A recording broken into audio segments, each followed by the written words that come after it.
अस्सलामु अलैकुम। दोस्तों आओ, आज मैं आपको वक्त के पर्दे से ढकी एक पुरानी दास्तान सुनाता हूँ।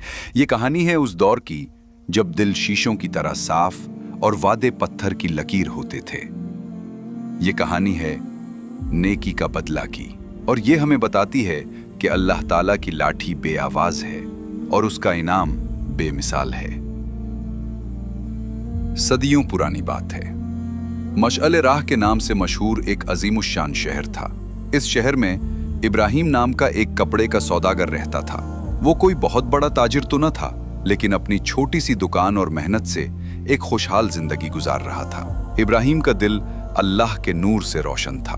तकवा, परहेजगारी और सखावत उसकी पहचान थी।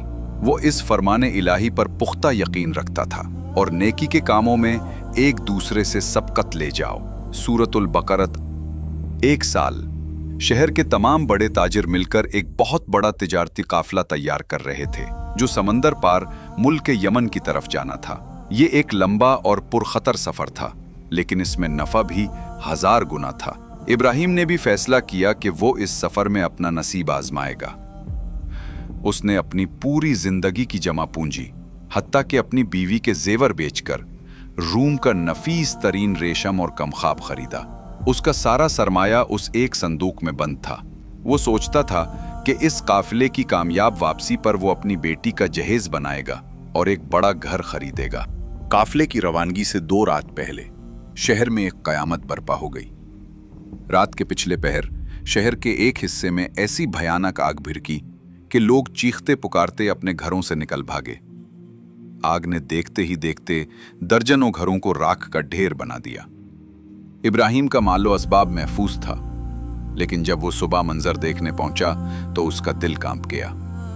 लोग अपनी बर्बादी पर रो रहे थे। एक कोने में उसने देखा कि एक शरीफ आदमी, जो कभी खुद भी एक छोटा ताजिर था, अपना सर पकड़े बैठा रो रहा था। इब्राहिम ने उससे रोने का सबब पूछा। उस शख्स ने आंसू पूंछते हुए कहा, इब्राहिम भाई, मैं बर्बाद हो गया। मेरी बेटी की शादी अगले हफ्ते थी और मैंने बरसों की मेहनत से जो जहेज और रकम जमा की थी, सब इस आग में जल गई। अब मैं कर्जदार भी हो गया हूं और मेरी बेटी की इज्जत भी दांव पर लग गई है। दोस्तों, ये सुनकर इब्राहिम का दिल पिघल गया। उसे फौरन अपने नबी सल्लल्लाहु अलैहि वसल्लम का ये फरमान याद आया, जो शख्स किसी मोमिन की दुनियावी तकलीफों में से कोई तकलीफ दूर करेगा, अल्लाह ताला कयामत की तकलीफों में से उसकी तकलीफ दूर फरमाएगा। इब्राहिम एक लम्हे के लिए सोच में पड़ा। उसके सामने उसका अपना मुस्तकबिल, उसकी बेटी का जहेज और उसके ख्वाब थे, और दूसरी तरफ एक मुसलमान भाई की इज्जत और जरूरत थी। उसे याद आया कि अल्लाह के नेक बंदों की सिफत कुरान ने ये बयान की है, और वो अपनी जात पर दूसरों को तरजीह देते हैं, ख्वाह खुद कितने ही जरूरतमंद क्यों ना हो। सूरतुल हश्र आयत 9। उसने फौरन फैसला किया। वो उस शख्स का हाथ पकड़कर उसे अपने गोदाम ले गया, जहां उसने काफिले के लिए अपना लाखों का माल रखा था। उसने वो कम ख्वाब और रेशम का संदूक खोला और उस शख्स से कहा, मेरे भाई, गम न कर, ये माल अभी तक मेरा था, लेकिन अब इस पर तुम्हारी बेटी का हक है। इसे ले जाओ, अपनी बेटी को रुखसत करो और अपना कर्ज चुकाओ। वो शख्स हैरान रह गया।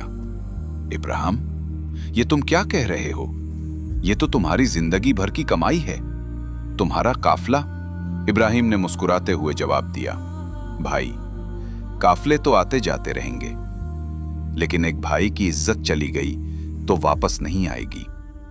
मैंने अपना सौदा अपने रब से कर लिया है, और वो बेहतरीन सौदा करने वाला है। उसने अपना सारा का सारा माल, अपना पूरा सरमाया उस शख्स के हवाले कर दिया। ये इतनी बड़ी नेकी थी कि देखने वालों की आंखें फटी रह गईं। लोगों ने उसे दीवाना कहा, लेकिन इब्राहिम के दिल में एक इत्मीनान था। दोस्तों, यहां से इब्राहिम की असल आजमाइश शुरू हुई। काफिला चला गया। इब्राहिम के पास अब तिजारत के लिए एक पैसा न था।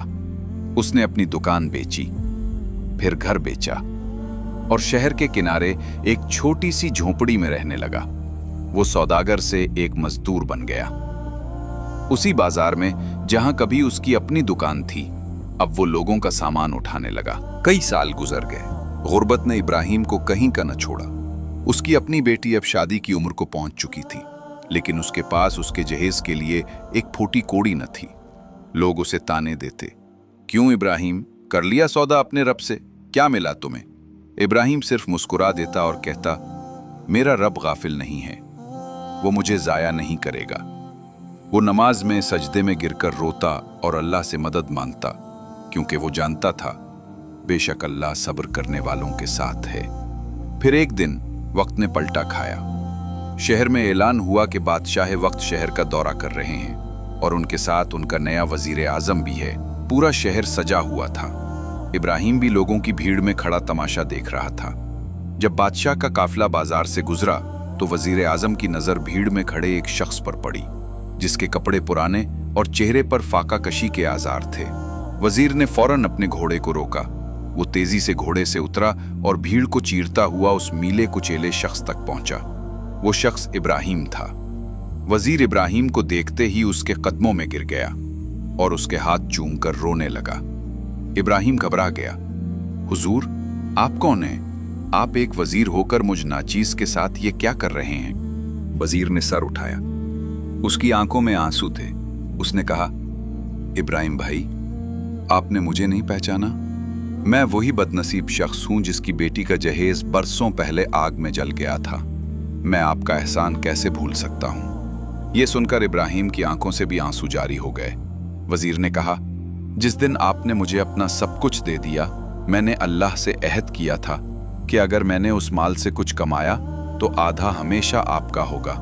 इब्राहिम भाई, अल्लाह ने उस माल में ऐसी बरकत दी कि मैं तिजारत करता गया और तरक्की पाता गया, हत्ता कि बादशाह सलामत की नज़र मुझ पर पड़ी और उन्होंने मुझे अपना वजीर बना लिया। मैं बरसों से आपको ढूंढ रहा था। बादशाह वक्त, जो ये सारा मंजर देख रहा था, खुद घोड़े से उतरकर इब्राहिम के पास आया। वजीर ने बादशाह को सारी कहानी सुनाई। बादशाह की आंखें भी नम हो गईं। बादशाह ने उसी वक्त ऐलान किया, तुम्हारी जगह मजदूरों में नहीं, महल में है। आज से तुम हमारे शाही खजाने के अमीन हो। तुमसे ज्यादा अमानतदार शख्स हमें नहीं मिल सकता। दोस्तों, देखते ही देखते इब्राहिम की जिंदगी बदल गई। वजीर ने उसकी बेटी की शादी शाही धूमधाम से की। इब्राहिम की गुर्बत इज्जत और सरबुलंदी में बदल गई। अल्लाह ताला ने उसे उसकी बड़ी नेकी का बदला दुनिया में भी दिया और आखिरत का अजर तो बाकी ही था। तो दोस्तों, इस कहानी से हमें यह सबक मिलता है कि नेकी कितनी ही बड़ी क्यों ना हो और उसके बदले में इम्तिहान कितना ही सख्त क्यों ना हो, अल्लाह कभी अपने बंदे को तन्हा नहीं छोड़ता। अल्लाह ताला से दुआ है कि वो हमें इब्राहीम जैसा ईमान और सखावत अता फरमाए।